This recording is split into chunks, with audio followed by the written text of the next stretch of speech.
اور وہ اس ٹویوٹا ہائیس کے اندر ایسے کبڑا ہو کے نا تو کھڑا رہتا تھا جب تک کوئی نئی سیٹ خالی نہیں ہوتی. He is one of them. He is one of them. میں نے اپنی آنکھوں سے اس بندے کو اس طرح کوڑی بن کے ادھر ٹویوٹا میں سفر کرتے ہیں دیکھا. لیکن اسی دور میں میں نے ایک بندے کو اپنے رپورٹر کو میں دیکھتا تھا کہ جو لاہور ایئرپورٹ سے جو ہے نا وہ پیسے اچھے پیسے لے رہا تھا اور آؤٹ آف وے لے رہا تھا جا کے. ظاہر ہے وہاں سے لے رہا تھا تو آؤٹ آف وے لے رہا تھا جا کے. تو یہ تب بھی مطلب مسائل تھے اس وقت. صحافت کا برا یہ حال تھا. صحافت کرنے والا جو ہمارا ساتھی تھا وہ وہی 4600-4700 روپے سیلری لیتا تھا, لیکن جو صحافت کو استعمال کرنے والا تھا وہ زیادہ پیسے کما لیتا تھا. اور آج کل تو میں یہ سمجھتا ہوں ہمارے پاکستانی سوسائٹی کے اندر یا دنیا میں بھی شاید کہ صحافت کا وہ ایک جو ستون کے طور پر ریاست کو لے کر کھڑی تھی صحافت, وہ اس قدر اپنی شکلیں تبدیل کر چکی ہے کہ مجھے لگتا ہے کہ ہمارا جو صحافی کارکن تھا وہ اتنی سپیڈ کے ساتھ اس کے ساتھ چل ہی نہیں پایا. بالکل ٹھیک. وہ اس رفتار سے اس کے ساتھ نہیں چل سکا. Print media, electronic media, digital media, podcast اور یہ سوشل میڈیا, لیکن وہ اتنی تیزی سے شکلیں چینج ہوئی ہیں کہ ہمارے ساتھی جو ہے نا وہ پہنچ نہیں سکے اس رفتار کے ساتھ, چل ہی نہیں پائے. میں یہ عرض کروں گا دیکھیں لوگ اپنے شعبے چینج کرتے ہیں, کوئی ایسی بات نہیں ہے, لیکن میں یہ نہیں کہتا کہ میں اپنے صحافی دوستوں سے یہ کہوں گا کہ نہ صحافت چھوڑ دو اور تم آگے چھوٹ ہی رہی ہے. صحافت تو چھوٹ رہی ہے. میرے اخبار کے اندر سر 14 لوگ کام کرتے تھے. گجرانوالہ لیول کا اخبار ہے روزنامہ پوسٹ مارٹم, 14 لوگ کام کرتے تھے سر, اب 5 کرتے ہیں. یعنی کہ اے آئی کی مدد سے یہ چیزوں کو اتنا آسان ہو گئی ہیں چیزیں کہ اب جو ورکرز ہیں نا, جو پریکٹس فزیکلی کام کرنے والے ہیں, ان کی ضرورت کم ہوتی جا رہی ہے. تو صحافت تو چھوٹ ہی رہی ہے. متبادل آپ کو ذرائع تلاش کرنے چاہیے, اور یا کم از کم جو صحافت کی نئی شکل ہے اس کو انڈرسٹینڈ کریں, اس کو سمجھیں, اس کو اڈاپٹ کریں. اگر ایک ڈیجیٹل میڈیا میں گنجائش موجود ہے اور آپ کی صلاحیت بھی ہے کہ آپ ڈیجیٹل میڈیا کو بروئے کار لاتے ہوئے ارن کر سکتے ہیں یا اسے بطور پلیٹ فارم آپ جوائن کر سکتے ہیں اور چلا سکتے ہیں, تو یو شوڈ ڈو دیٹ. آپ کو کرنا چاہیے اس کو. اور یہ جو دیکھیں ہمارے دوست اور ساتھی ہیں وہ سوشل میڈیا کا جو پلیٹ فارم بنا کے اس میں سے اچھا خاصا اس میں سے ارن کر رہے ہیں. تو میں یہ کہوں گا کہ آپ نے صحافی دوستوں کو متبادل ذرائع بھی تلاش کریں, اور اس پلیٹ فارم کو بھی جو ہے وہ جو جدت ہے اس کو اختیار کریں ڈیجیٹل میں آ جائے. اچھا زبی, آپ یہ فرمائیں کہ آپ نے تاشقند اردو کے نام سے ڈیجیٹل جرنلزم کا ایک پلیٹ فارم چند ماہ پہلے لانچ کیا, بہت پاپولر ہوا ہے. اس کی کیا وجہ ہے, یہ آپ کو کیوں خیال ہے؟ وہ جو اندر کا صحافی ہے وہ ہے, یا اب آپ ازبکستان آپ کا دوسرا گھر ہے, اب بریجنگ کرنا چاہ رہے ہیں بٹوین پاکستان اور ازبکستان؟ دونوں چیزیں ہی ٹھیک ہے. ٹھیک ہے. ایک یہ پل کا کردار ادا کرنا ازبکستان اور پاکستان کے درمیان میں, اور دوسرا مجھے کام یہ آتا ہے, وہ شعر مجھے بھول گیا, پتہ نہیں کیا, یہ محبت میں دھوکا ہوگا تو میں کیا کروں گا, مجھے تو کوئی کام ہی نہیں آتا. تو یہی تھا کہ مجھے تو کام ہی یہ جرنلزم صحافت آتی تھی, یہی سیکھی تھی, یہی کی تھی. تو اگر میں کوئی پاکستان کے لیے کسی کام آ سکتا تھا, اپنے ملک کے لیے, اگر میں ازبکستان کا احسان اتار سکتا تھا, مجھے انہوں نے اپنے ملک میں رکھا ہوا ہے, ایک بڑا اچھا پلیٹ فارم دے رکھا ہے, اپنے لوکل مقامی لوگوں سے زیادہ وہ مجھے عزت دیتے ہیں, اپنے پروگراموں میں بطور گیسٹ انوائٹ کرتے ہیں, اور مجھے جو انہوں نے عزت دی ہے, تو اگر میں اس کا بدلہ اتارنا چاہتا, اور پاکستان میں میں رہا ہوں, یہاں سے میں نے سیکھا ہے, یہاں میں پیدا ہوا, میری مدر لینڈ ہے, تو اگر ان دونوں ملکوں کا میں کوئی احسان اتار سکتا یا میں ان کی کوئی خدمت کر سکتا, تو مجھے انہی صلاحیتوں کو استعمال کرنا تھا جن کا میں حامل تھا, جو میرے پاس تھیں, اور میرے پاس یہی تھا. اور میرے جو ازبکستان کے دوست ہیں انہیں بہت اچھا لگا, جو پاکستان ایمبیسی تاشقند میں ہیں ان کو بہت اچھا لگا, جو ازبکستان ایمبیسی اسلام آباد میں ہے ان کو بہت اچھا لگا, کہ وہ دونوں ایمبیسیز یہ کہتی ہیں یہ ہمارا کام تھا جو آپ نے کر دیا ہے. تو میں نے کہا نہیں, مجھے کرنا چاہیے تھا, کہ ازبکستان کے لوگوں کو پتہ ہونا چاہیے پاکستان کہاں ہے, کون ہے پاکستان, اور یہاں کے لوگوں کو پتہ ہونا چاہیے کہ ازبکستان کون ہے, کیا ہے. تو اچھا, یہ جو پہچان والا معاملہ ہے یہ ان دنوں ہم بڑا تیز دیکھ رہے ہیں پاکستان میں, حکومتی سطح پر بھی وفود جا رہے ہیں, وہ لوگ ادھر آ رہے ہیں, ایکٹیو ہیں. تو یہ ازبکستان میں کیا کوئی معاشی مواقع بڑھ گئے ہیں کیا؟ انٹرسٹ کیوں پاکستانی بزنس مینوں کا انٹرسٹ دیکھ رہا ہوں میں کچھ عرصے سے بہت ڈیولپ ہو رہا ہے. ایکچولی ازبکستان ایک ترقی پذیر ملک ہے, ٹھیک ہے, یہ ملحوظ رکھیے. تو جب ترقی پذیر ملک ہوتا ہے تو اس میں مواقع پیدا ہوتے رہتے ہیں, ٹھیک ہے, نئی نئی چیزیں وہ جو ہیں وہ سامنے آتی ہیں, نئے کاروباری مواقع سامنے آتے ہیں, انڈسٹری لگ رہی ہوتی ہے, سڑکیں بن رہی ہوتی ہیں, ڈیولپمنٹ ہو رہی ہوتی ہے, پلازے بن رہے ہوتے ہیں. تو یہ ساری جو ترقی پذیر ملک یہ سارے یہ ڈیولپمنٹ کا کام بدستور چل رہا ہوتا ہے. ازبکستان پہلے سے ہی یہ سارے کام کر رہا تھا, لیکن پاکستان کے ساتھ اس کا تھوڑا سا یہ کووڈ کے بعد, کرونا کے بعد 2019 یا 19 میں میرے خیال میں مارچ میں نہیں 2020 مارچ میں فلائٹ بند ہوئی ہیں جو لاہور سے تاشکند جایا کرتی تھی.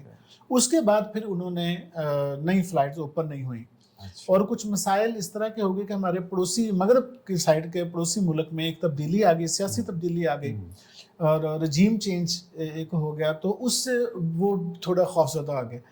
ہمارے اور ازبکستان کے درمیان میں یہی ایک ملک ہے, اور ان کا یہ وہ ڈرتے یا احتیاط کرتے ہیں اس سینس میں کہ یار اس ملک کا کوئی شہری پاکستانی پاسپورٹ لے کر ہمارے پاس نہ آ جائے. اچھا, وہ کچھ اور فاصلہ رہا ہے یا ان کے تحفظات ہیں کچھ, تو اس وجہ سے انہوں نے پاکستان کے ویزاز جو ہیں نا وہ روکے رکھے اور کہا جی ہم ابھی نہیں ویزا کریں گے. لیکن ابھی جب یہ نئی گورنمنٹ آئی آج سے 3 سال پہلے پی ٹی آئی کی گورنمنٹ کے بعد, تو اس میں پھر چونکہ ہماری اسٹیبلشمنٹ کا رول بہت زیادہ بڑھ گیا, اور میں آپ کے پوڈ کاسٹ کی مدد سے یہ کہتا ہوں کہ یہ اگر یہاں پہ صرف سیاسی ایک حکومت ہوتی اور پیچھے سپورٹ نہ ہوتی اداروں کی, تو شاید آج بھی ازبکستان کے ویزے بند ہوتے. تو پرسنلی کچھ آفیشلز نے وزٹ کر کے پریکٹیکلی فزیکلی وزٹ کر کے ان لوگوں کو کنونس کیا ازبکستان کو کہ آپ پاکستان کے ویزے کھولیے اور پاکستان کے لیے دروازے کھولیں, فلائٹ بنائیں آپ, اور ہم بہت اچھا چل سکتے ہیں. اور ان کی مہربانی, انہوں نے اس کو ایکسیپٹ کیا, اور اس کے بعد اب 3 فلائٹس چل رہی ہیں. ایک فلائٹ اسلام آباد سے چلتی ہے ہفتے والے دن, 2 فلائٹ لاہور سے چلتی ہیں, 180 پیسنجر کا جہاز ہوتا ہے. تو آپ ہفتے میں ذرا کیلکولیٹ کیجئے, یہ فلائٹ اگر خسارے میں ہوتی تو کبھی نہ چلتی. یہ 7-8 مہینے سے فل جا رہی ہوں گی, فل جا رہی ہیں, لاہور سے بھی 2 جی سر 2 سیٹ نہیں ملتی. اٹ مین کہ آپ کو اگر جمعے کو نہیں سیٹ مل رہی تو آپ کو بدھ کو لینا پڑتی ہے, بدھ کو نہیں تو آپ کو فرائیڈے کو کرنا پڑتا ہے. تو اٹ مین کہ لوگ جا رہے ہیں وہاں پہ. آپ نے پوچھا ایسا کیا ہو گیا ہے کہ لوگ وہاں پر جانا شروع ہو گئے ہیں. دیکھیں ایک تو ایسا یہ ہے کہ وہ پاکستان فرینڈلی ملک ہے. آپ آذربائیجان کے بارے میں جانتے ہیں کہ وہ پاکستان سے بڑے مشہور ہیں پاکستان کے, اور آرمینیا کی جب جنگ لگی تو وہ پاکستان نے ان کو سپورٹ کیا, اور وہ پاکستانیوں کے لیے ان کا جو ہے بیہیویئر بالکل کائنڈنیس والا ہے اور محبت والا ہے. اس سے ملتے جلتے جذبات ازبکستان کے لوگوں کے ہیں, وہ پاکستان کے لوگوں کو پسند کرتے ہیں. جب وہ لوگ مطلب آزاد ہوئے تھے رشیا کے انفلوئنس سے, جب 10 ریاستیں جو آزاد ہوئی تھیں, تو ان لوگوں نے, حالانکہ سورج ڈوبنے کا ہمارا کو 30-35 منٹ کا فرق ہے ان کے ساتھ, اگر وہ چاہتے تو آدھا گھنٹہ ٹائم اپنا سٹینڈرڈ ٹائم آگے پیچھے کر سکتے تھے, لیکن انہوں نے کہا کہ پاکستان ہمارا محسن ہے, تو ہم نے کرٹسی میں انہوں نے اپنا سٹینڈرڈ ٹائم پاکستان والا رکھا ہوا ہے. ازبکستان کا اور ہمارا ایک ہی ٹائم ہے, یعنی کہ اگر ابھی یہاں 4 بج رہے ہیں تو وہاں بھی 4 ہی. پوری دنیا میں صرف ایک ملک ہے جس کے ساتھ, اور ازبکستان ہے. اور اس نے اسی طرح پاکستانیوں کے ساتھ وہ ان کا رویہ جو ہے وہ محبت والا ہے, کائنڈنیس والا ہے, ایز کمپیئر ہمارے پڑوسی ملک کے.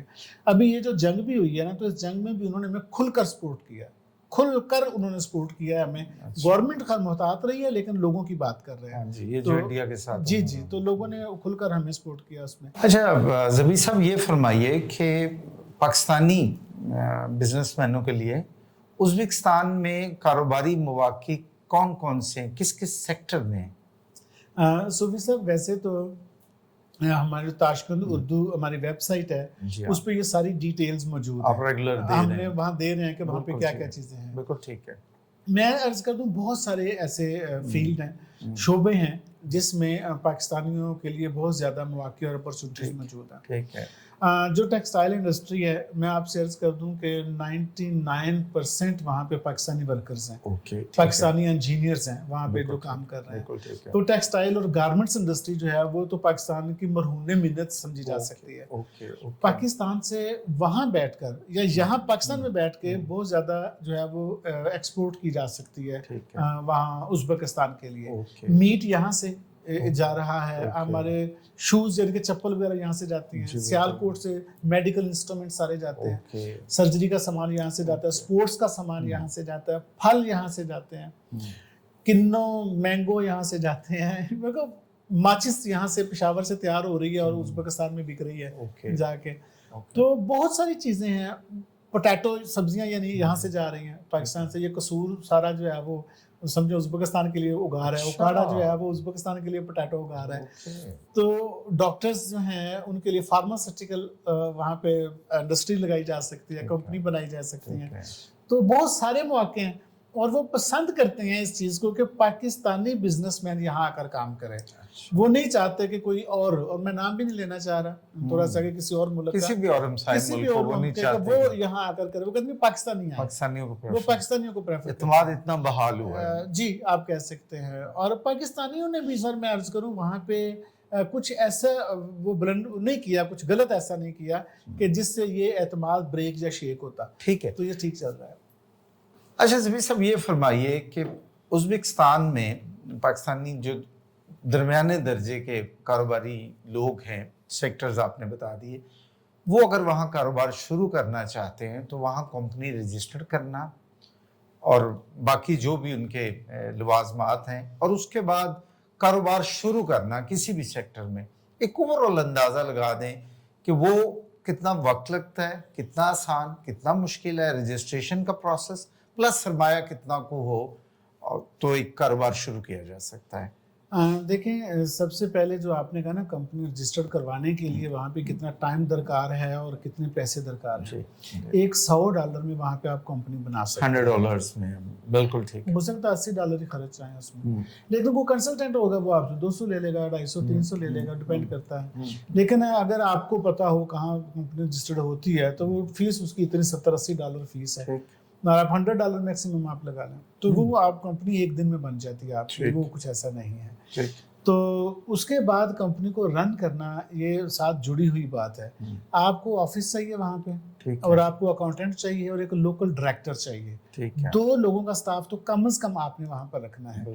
آپ ان کے $100 بھی سیلری اگر لگاتے ہیں، $150 بھی آپ سیلری لگاتے ہیں تو $300 منتھلی آپ کو خرچ اس دن سے شروع ہو جانا ہے جس دن آپ نے کمپنی رجسٹر کر لی ہے. کسی 2 بندے لوکل آپ نے امپلائی رکھنے ہیں. اور اگر آپ نے وہاں آفس بھی ظاہر لینا ہے تو اگر وہ $300-400 کا آفس ہوگا تو سمجھے کہ $600-700 انتہائی لمیٹڈ بجٹ کی میں بات کر رہا ہوں. کم از کم یہ ہمبل سٹارٹ، کم از کم جو ہے نا یہ $600-700 منتھلی آپ کے اخراجات آنا سٹارٹ ہو جائیں. اس کے بعد آگے کہ کون سی فیلڈ ہے یہ تو ڈیپینڈ کرتا ہے کہ بھئی ایکسپرٹیز کس میں ہے. میں آپ کو مزے کی بات بتاتا ہوں. ہمارا ایک اسٹوڈنٹ ہے وہاں پہ فرام گجرانوالا، اس کے انکل عمان میں رہتے تھے. تو وہ وہاں ان کا ریسٹورینٹ چلانے کا بڑا اچھا ایکسپیرینس تھا، فاسٹ فوڈ کا. اس نے اپنے انکل سے کہا کہ آپ ادھر آئیے ازبکستان اور یہاں ہمارے پاس 4000 انٹرنیشنل اسٹوڈنٹ پڑھ رہے ہیں اور یہاں آلریڈی بنے تھے ریسٹورینٹ، تو ہم بھی ایک ریسٹورینٹ بناتے ہیں تو یہاں پر چلاتے ہیں. اس نے یہ اپریل کے پتہ نہیں مئی میں سٹارٹ کیا اور وہ اتنا اچھا چل رہا ہے کہ زبردست قسم کا کہ وہاں ہر وقت میں اسٹوڈنٹس کا ہجوم دیکھتا ہوں. تو ڈیپینڈ کرتا ہے آپ کی ایکسپرٹیز کس کام میں ہے. اگر آپ کو شاپ بنا سکتے ہیں تو آپ چھوٹی ایک منی مارکیٹ بنا لیں گے. منی مارکیٹ شاپ کو ہی کہتے ہیں. تو آپ ایک شاپ بنا لیں، وہاں پہ جنرل اسٹور ٹائپ بنا لیں. ریسٹورینٹ بنانا چاہتے ہیں وہ بنا لیجیے. آپ سمجھتے ہیں کہ آپ سرمایہ کتنا چاہیے اس کے لیے؟ ڈیپینڈ کرتا ہے نا کہ آپ کس کام میں کچھ یہ میں آپ کو چھوٹا ریسٹورینٹ یا آپ کوئی کوئی فاسٹ فوڈ شاپ کھولنا چاہتے ہیں تو پاکستانی کتنے لاکھ چاہیے؟ $40,000 سے کم کیا لگے گا؟ $50,000 کم از کم تو اتنا ہوگا نا. آپ نے اس کو رینوویٹ کرنا ہے، آپ نے اس کو بنانا ہے. تقریباً آپ کہتے ہیں کہ $1.5 کروڑ آلموسٹ چاہیے پاکستانی. $1.5 کروڑ تو ہونا یعنی کروڑ سے 1.5 کروڑ کے درمیان آپ کے پاس ہے تو آپ یہ انیشیٹو لے سکتے ہیں، رسک لے سکتے ہیں. اچھا یہ بتائیں کہ ازبکستان میں یہ جو ہفتے میں 2 دن لاہور سے فلائٹ جا رہی ہے، ایک ہفتے میں 1 دن اسلام آباد سے جا رہی ہے، تو اس میں کون جا رہا ہے؟ کہ صرف کاروباری لوگ جا رہے ہیں یا ازبکستان میں سیاحت کا بھی ہے ایسا رجحان کہ لوگ پاکستان سے سیاحت کے لیے بھی جا رہے ہیں؟ اپریل کے مہینے میں ایک مہینے میں 50,000 لوگ آئے ازبکستان میں دوسرے کنٹریز سے سیر کرنے کے لیے. سارے آپ کے مہمان تھے؟ سارے تو نہیں ہوں گے نا، سارے کچھ ترکی سے دوسرے کنٹریز سے بھی آئے ہوں گے. اچھا ٹھیک ہے. اگر پاکستان سے، کیونکہ مجھے تو ابھی تک یہی خبر ہے پاکستان سے اگر کوئی 5-6 ہزار آئے ہیں تو اس میں سے کوئی 500-600 میرے مہمان ہو. ایکچولی وجہ یہ ہے کہ میں سمرقند میں ہوتا ہوں اور دوست حلقہ احباب وسیع ہے، آپ کو پتہ ہے الحمدللہ. اور دوست میرے پاس جو ہمارے پاس ہاسٹل میں جو بچے قیام کرتے ہیں، جو رہتے ہیں، ان کی تعداد میرا خیال ہے کچھ 600-700 کے قریب ہے. ٹھیک ہے. ہم 700 لوگوں کا 3 ٹائم کھانا بناتے ہیں جی اور 700 لوگوں کو سرو کرتے ہیں. بریک فاسٹ، لنچ اور ڈنر 3 ٹائم دینا ہے. ٹھیک. صوفی صاحب اگر اس میں پاکستان سے آئے ہوئے کوئی 10 مہمان شامل ہو جائیں تو کوئی فرق نہیں پڑتا. ٹھیک. ہم نے صرف یہ کرنا ہے، میں آپ کو کھل کے بتانے لگوں جیسے ڈرائنگ روم میں بیٹھ کے بات کر رہے ہیں. ٹھیک ہے. ہاں جی. میں نے صرف انہیں یہ کہنا یار ساتھ کولڈ ڈرنک منگوا لینا اور ایک مٹن کی ڈش بنا لو ساتھ اور کچھ پھل منگا لینا بس. جی. اور باقی کھانا تو بنے 2-3 ڈشیں تو آلریڈی بن گئی. دوست جتنے مرضی آپ کے پاس آ جائیں ازبکستان، وہ آپ کی طرف سے ویلکم. یہ ایک پہلو ہے کہ ہماری طرف سے ویلکم ہے، کوئی ایسا مسئلہ نہیں. اور میں وہاں ہوں، مجھے لگتا ہے کہ مجھے ویلکم کرنا بھی چاہیے. ٹھیک ہے. اچھا زبی یہ بتائیں کہ ازبکستان میں سیاحتی مقامات کیا کیا ہے اور ان کی امپورٹنس کیا کیا ہے؟ آپ کے ویلاگس بھی آ چکے ہیں، لیکن میں چاہتا ہوں کہ میرے اس سوال میں اب بہت ہی ایک ٹو دی پوائنٹ ہو کے اور جامع انداز سے بتا دیں کہ ازبکستان کی سیاحت میں کون کون سے شہر اور کون کون سی اہم چیزیں. میرا یہ ماننا ہے کہ اگر ازبکستان گورنمنٹ اس پہ تھوڑی سی توجہ دے تو یہ سعودی عرب کے بعد دوسری سب سے بڑی مذہبی زیارت بن سکتی ہے. اچھا. میں اس پہ لکھ چکا ہوں اور میرے اس کالم کو BBC نے جو ہے نا وہ لیفٹ کیا اور اس نے اپنے انداز میں پھر اس کو آگے.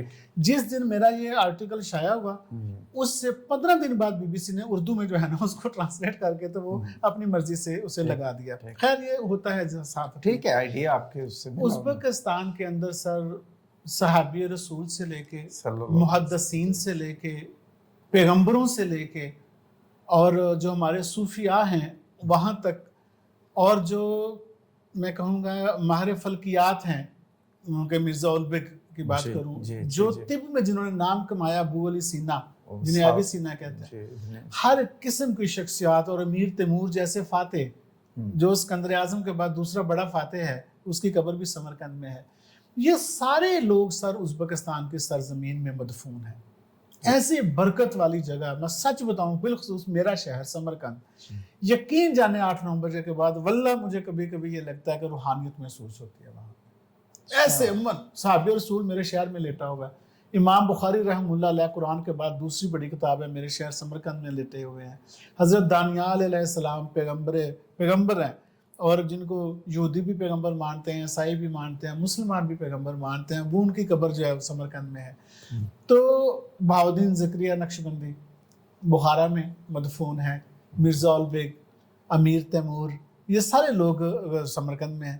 تو اتنی وہاں پہ زیارت، مذہبی زیارت کے اتنے زیادہ مواقع، مذہبی ٹورزم اتنی زیادہ ہے کہ لوگ بہت دور دور سے آتے ہیں، اور بالخصوص 54 جو اسلامک کنٹریز ہیں وہاں سے بہت لوگ آتے ہیں. اور پاکستان میں تصوف کی کئی شاخیں جو ہیں وہ ازبکستان سے شروع ہیں. ترمز ازبکستان کا شہر ہے. بخارا جو یہاں بخاری آپ کو نظر آ رہا ہے یہ وہاں سے ہیں، اور نقشبندی وہاں سے سلسلہ شروع ہوا ہے جو آپ کو نظر آ رہا ہے. تو لہٰذا میرا ذاتی یہ ماننا، آپ نے کہا کہ کمپریہنسیو اور مختصر آپ کو بتاؤں، تو میں یہ سمجھتا ہوں کہ سعودی عرب اور ایران کے بعد، یا ایران کے ساتھ ہے، یہ ازبکستان کی جو مذہبی ٹورزم ہے یہ سب سے زیادہ وہ بھی ویلیو کرے.